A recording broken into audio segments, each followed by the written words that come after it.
Perkenalkan, nama saya Gloria Kontra dari Prodi Sastra Indonesia.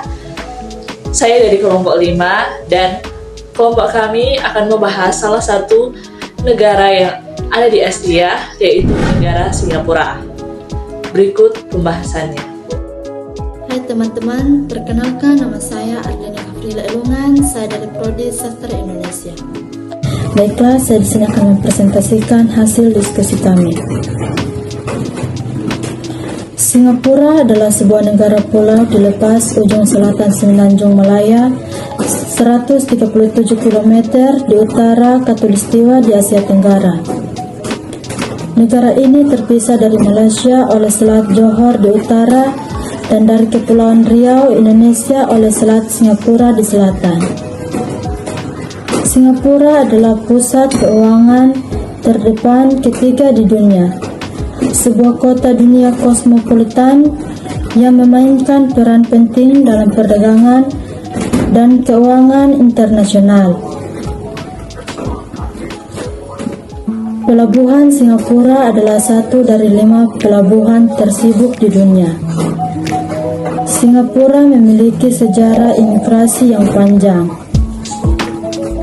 Penduduknya yang beragam berjumlah kira-kira 6 juta jiwa, terdiri dari orang Tionghoa, Melayu, India, Arab, berbagai keturunan Asia, dan Kaukasiot.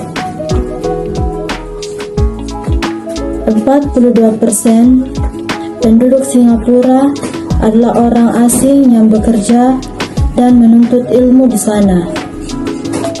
Pekerjaan asing membentuk 50% dari sektor jasa. Negara ini adalah yang terpadat kedua di dunia setelah Monaco.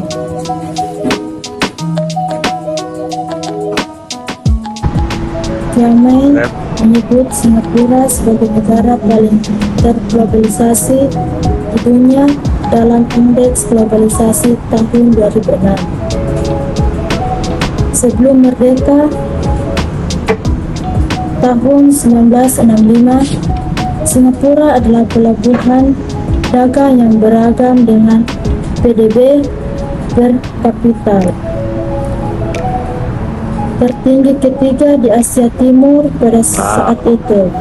Setelah merdeka, investasi asing langsung dan usaha pemerintah untuk industrialisasi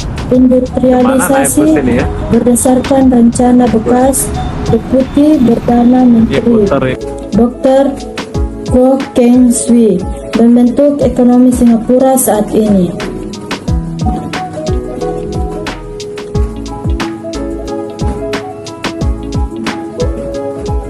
Ekonomis intelijen unit dalam indeks kualitas hidup menempatkan Singapura pada peringkat 1 kualitas hidup terbaik di Asia dan ke-11 di dunia. Singapura memiliki cadang devisa terbesar ke-9 di dunia. Negara ini juga memiliki angkatan bersenjata yang maju. Setelah PDB berkurang 6,8% pada kuartal keempat tahun 2009, Singapura mendapatkan gelar pertumbuhan ekonomi tercepat di dunia dengan pertumbuhan PDB 17,9% pada pertengahan pertama 2010. Perkenalkan, nama saya Triana Bila Tulong. Saya dari Prodi Sastra Indonesia. Baiklah, saya akan membahas tentang hubungan antara Indonesia dengan negara Singapura. Hubungan Indonesia dengan Singapura adalah hubungan bilateral antara Republik Indonesia dengan Republik Singapura. Dari tahun ke tahun, Indonesia dan Singapura membina hubungan kunjungan kenegaraan tingkat tinggi. Hubungan ini ditandai dengan kerjasama ekonomi yang kuat. Dalam beberapa tahun terakhir, Singapura secara konsisten menjadi investor asing terbesar di Indonesia. Kerjasama antara Indonesia dan Singapura juga meliputi beberapa bidang, termasuk kesehatan, pertahanan, dan lingkungan hidup. Hubungan antara Indonesia dan Singapura kebanyakan didorong karena kedekatan geografis. Singapura merupakan salah satu negara tetangga Indonesia. Wilayah negara kota ini dikepung wilayah Indonesia di bagian barat, selatan, dan timur, terjepit di antara Malaysia dan Indonesia. Kedua negara adalah pendiri ASEAN dan negara anggota Gerakan Non-Blok dan APEC atau APEC. Selanjutnya, saya akan membahas asal-usul negara Singapura. Asal-usul negara Singapura ini bermula pada abad ke-14 ketika negara ini hanyalah sebuah pelabuhan kecil yang berada di bawah pengaruh Kerajaan Sriwijaya. Kemudian pada abad ke-15, pulau ini menjadi bagian dari Kesultanan Malaka yang berpengaruh di kawasan tersebut. Saat abad ke-16, negara ini menjadi bagian dari Kesultanan Johor Riau yang berpusat di daerah yang sekarang disebut Riau, Indonesia. Kedatangan bangsa Eropa ke negeri singa ini berawal pada abad ke-16. Hari ini terjadi saat para pedagang Portugis mulai mengunjungi Singapura dalam perjalanan mereka menuju wilayah-wilayah lain di Asia. Perkenalkan, nama saya Reski Punea, Prodi Sastra Indonesia. Selanjutnya, keunikan dari negara Singapura. Yang pertama, hanya satu pulau saja yang dihuni. Singapura memiliki 64 pulau, namun hanya satu pulau saja yang dihuni. Sebab 63 pulau lainnya berada di lepas pantai Singapura. Sebagian pulau dimanfaatkan sebagai tempat latihan militer dan sebagian besar pulau lainnya tidak berpenghuni. Kemudian yang kedua, bahasa Melayu adalah bahasa nasional Singapura. Banyak orang yang mengetahui bahwa Singapura adalah negara dengan berbahasa Inggris sebagai bahasa nasional. Anggapan tersebut kuranglah tepat, sebab bahasa Melayu lah yang menjadi bahasa nasional di Singapura. Adapun terdapat istilah Singlish untuk menyebutkan bahasa Inggris dengan aksen Singapura. Singlish sering digunakan dengan mencampurkan berbagai kata dan dialek dalam bahasa Mandarin dan Melayu. Lagu kebangsaan Singapura ditulis oleh orang Bukit Tinggi. Yang ketiga,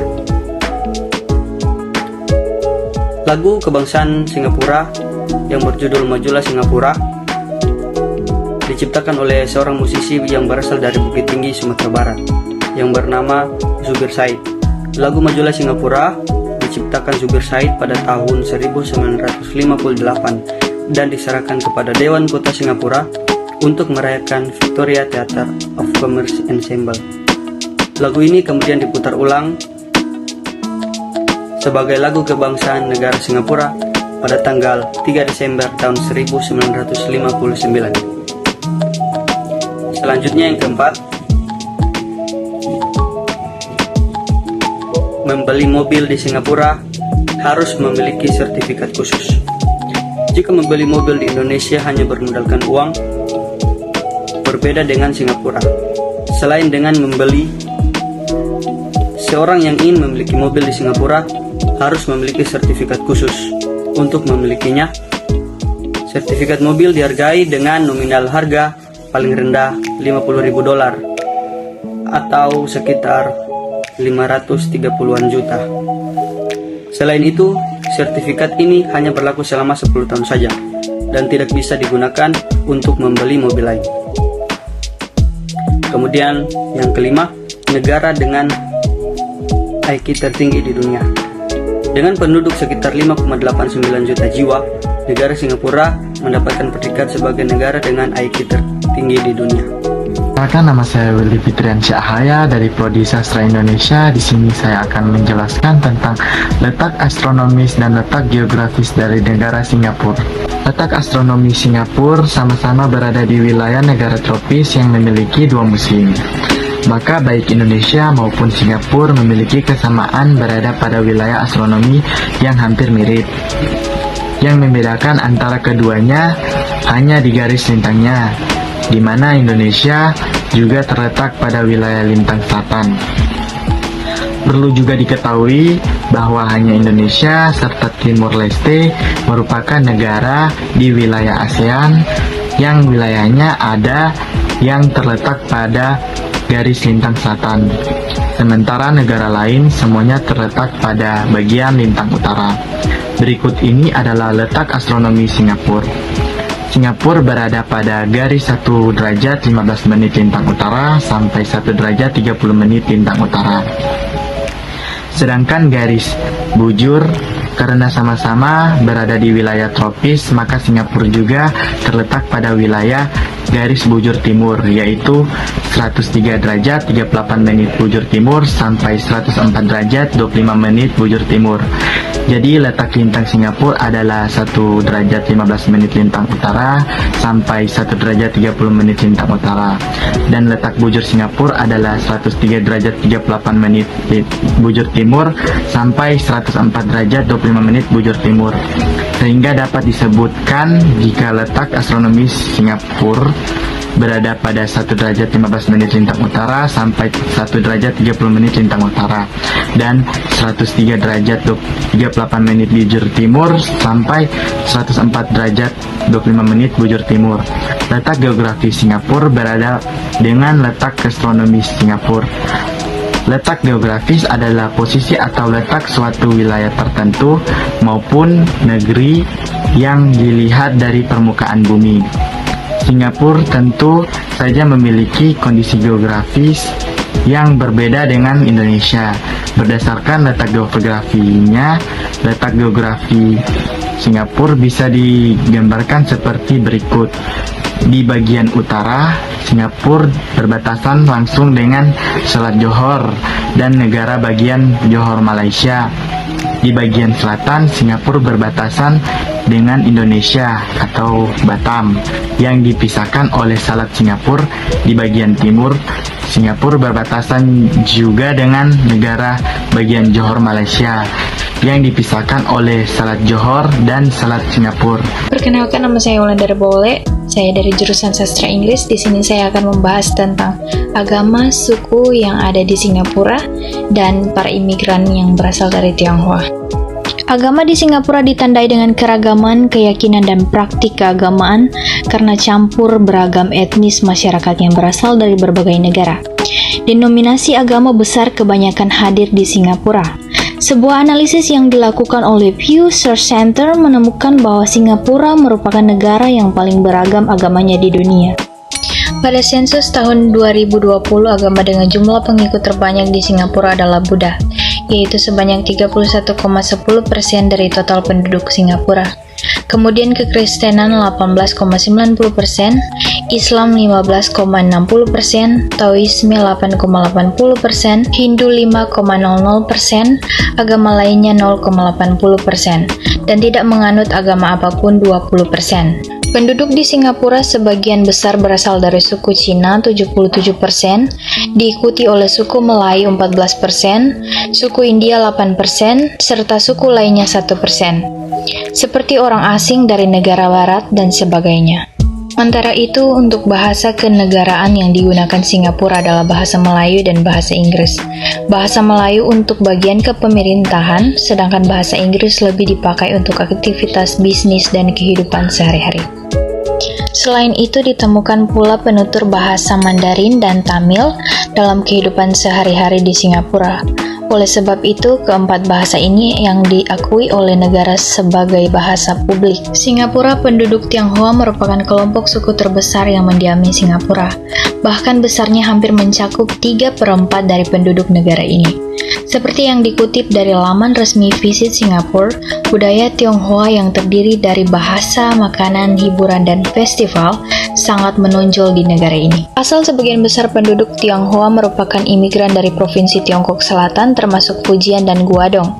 Mereka didominasi oleh penduduk dengan kelompok dialek Hokkien dan Teochew, kemudian diikuti oleh kelompok Katong, Hainan, dan lainnya. Mulanya para imigran ini datang ke Singapura untuk melarikan diri dari kekerasan kehidupan di negara asalnya. Mereka pun mulai mengadu nasib di Singapura sebagai kuli atau buruh. Namun tidak sedikit pula yang berhasil meraup keuntungan sebagai pengusaha sukses di Singapura. Bahkan sekarang banyak pengusaha terkenal di Singapura yang berasal dari keturunan Tionghoa. Tidak hanya di sektor bisnis, Tionghoa Singapura juga terwakili dalam berbagai sektor seperti politik, olahraga hingga hiburan. Jadi penduduk di Singapura sebagian besar berasal dari suku Cina atau Tionghoa yang saat ini sudah mendominasi berbagai sektor di negara ini. Perkenalkan, nama saya Angelica Marcia Runtuene dari jurusan Sastra Inggris, dan saat ini saya akan menjelaskan kondisi perekonomian negara Singapura. Seperti yang kita ketahui, Singapura merupakan negara dengan wilayah yang kecil, jumlah penduduk yang relatif sedikit, dan sumber daya yang terbatas. Tetapi, bukan berarti bahwa negara ini memiliki perekonomian yang terpuruk. Pada nyatanya, Singapura memiliki sistem ekonomi pasar berorientasi perdagangan maju. Ekonomi Singapura merupakan salah satu yang paling terbuka di dunia, termasuk dalam korupsi terendah, pro-bisnis, pajak rendah, serta memiliki PDB per kapita yang termasuk tertinggi di dunia. Badan usaha milik negara memainkan peran penting dalam ekonomi negara yang memiliki perusahaan seperti Temasek Holding yang memegang saham mayoritas di beberapa perusahaan besar negara seperti Singapore Airlines, Singtel, ST Engineering, dan Mediacorp. Ekspor, terutama dalam bidang elektronik, kimia, dan jasa, mencirikan bahwa Singapura merupakan penghubung regional utama untuk manajemen kekayaan yang menyediakan sumber pendapatan utama bagi ekonomi sehingga negara ini bisa membeli bahan mentah yang tidak bisa mereka miliki. Tujuan utama ekspor Singapura adalah Malaysia berkisar 12,2%, Hong Kong 10,9%, China 10,7%, Indonesia 10,5%, Amerika Serikat 5,5%, Australia 4,2%, Jepang 4,6%, dan Korea Selatan 4,0%. Selain ekspor, yang menjadi faktor utama pertumbuhan ekonomi di Singapura adalah sumber daya manusia. Singapura merupakan satu-satunya negara dari Asia Tenggara yang berhasil masuk top 10 negara dengan IQ tertinggi di dunia. IQ rata-ratanya sebesar 105,89 dari keseluruhan populasinya yang berjumlah 5,9 juta penduduk. Ekonomi Singapura menempati posisi kelima menurut Scientific American Biotechnology pada tahun 2013 untuk 2 tahun berturut-turut. Singapura bergantung pada konsep perdagangan intermediate sampai reekspor dengan cara membeli barang mentah, kemudian diolah untuk diekspor kembali, seperti contohnya pada industri fabrikasi wafer dan penghilangan minyak. Singapura juga memiliki pelabuhan strategis yang menjadikannya lebih kompetitif daripada negara-negara tetangganya. Singapura memiliki rasio perdagangan terhadap PDB tertinggi di dunia, rata-rata berkisar 400% selama tahun 2008 sampai tahun 2011. Perkenalkan, nama saya Gloria Kontra dari Prodi Sastra Indonesia. Pembahasan berikutnya yaitu makanan khas dari Singapura. Makanan khas Singapura yang terkenal ada beberapa. Salah satunya yaitu laksa Singapura. Makanan khas Singapura ini memang selalu membuat traveler penasaran dengan rasanya. Untuk kamu yang belum tahu laksa Singapura ini, sebenarnya hampir mirip dengan laksa terkenal. Laksa Singapura ini sebenarnya terinspirasi dari hidangan Tionghoa yang tinggal di daerah Katong. Yang kedua, nasi lemak. Mungkin Anda sudah sering mendengar nasi lemak, dan untuk Anda yang belum tahu, nasi lemak itu sebenarnya nasi yang dicampur dengan santan dan daun pandan. Nasi lemak ini biasanya dimakan dengan beberapa pelengkap seperti ikan, ayam, timun, ikan teri, irisan kacang, telur, dan sambal beras. Yang ketiga yaitu mie udang Hokkien. Hokkien prawn mie atau yang sering dikenal dengan mie Hokkien ini memang dipercaya memiliki rasa yang lezat, dan untuk Anda yang belum tahu, mie Hokkien ini sebenarnya terdiri dari kaldu yang berasal dari tulang babi atau udang. Dia biasanya disiram di mie goreng yang memiliki ukuran tipis dan biasanya dicampur dengan beberapa bahan seperti udang, cumi-cumi, babi, telur, dan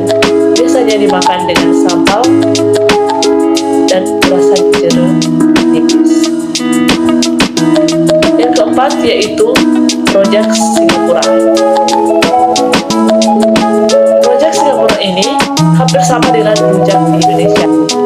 Persamaan rojak di Singapura dan rojak di Indonesia adalah sausnya yang diisi dengan gula jeruk nipis, sambal, dan dicampur dengan sayur-sayuran serta buah-buahan, cakwe, tahu untuk rasanya sangat segar, pedas, manis, asin. Yang paling enak adalah beberapa irisan buahnya. Dan yang kelima yaitu roti canai. Roti canai menjadi hidangan Indoa. Ini juga sangat hits di Singapura. Nah, roti canai itu sebenarnya adalah adonan yang biasanya dioles dengan mentega India yang dikenal dengan nama cake. Satu roti canai ini biasanya bisa Anda nikmati dengan mencocokkannya dengan saus kari ikan ataupun kari kambing yang memiliki cita rasa yang khas banget. Yang keenam adalah roti kaya. Kue yang satu ini juga gak kalah hits dari roti canai. Roti ini biasanya dijadikan pelengkap cemilan untuk menemani secangkir teh. Dan roti ini adalah roti yang diolesi mentega yang dibakar dengan arang, lalu diberi selai yang tradisional seperti kepala dan mengeluarkan cita rasa yang unik. Ada rasa manis, gurih, pahit, dan pas banget untuk menemani secangkir teh saat berada di Singapura. Yang ketujuh, makanan kepiting saus Singapura. Kepiting memang menjadi salah satu makanan khas Singapura terenak loh, dan selalu diburu traveler. Nah guys, di Singapura juga menjadi makanan khas Singapura yang menjadi makanan wajib Anda cobai saat berada di Singapura, yaitu daging kepiting. Di sini lebih empuk dan bumbu dari kepiting Singapura ini sangat meresap ke daging kepiting.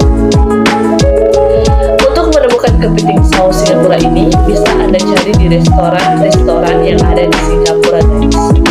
Untuk rasa tidak usah diragukan lagi, sudah pasti enak.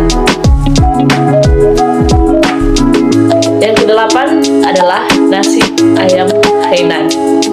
Nasi ayam Hainan ini memang sangat terkenal di Singapura dan menjadi salah satu makanan yang selalu dibeli oleh pengunjung.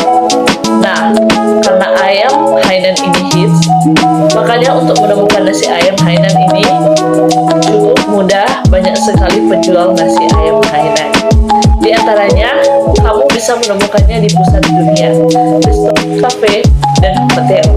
Untuk Anda yang belum tahu nasi ayam Hainan ini sebenarnya terdiri dari nasi Hainan yang diberi lauk ayam yang direbus dengan bumbu. Yang kesembilan adalah kari kepala ikan Singapura. Kari kepala ikan ini memang menjadi makanan khas Singapura yang sudah terkenal dengan cita rasanya yang khas. Untuk Anda yang belum tahu, kari kepala ikan ini adalah makanan khas India yang terdiri dari kepala ikan yang dicampur dengan rempah-rempah, garam, gula, cabai, dan campuran bumbu lainnya.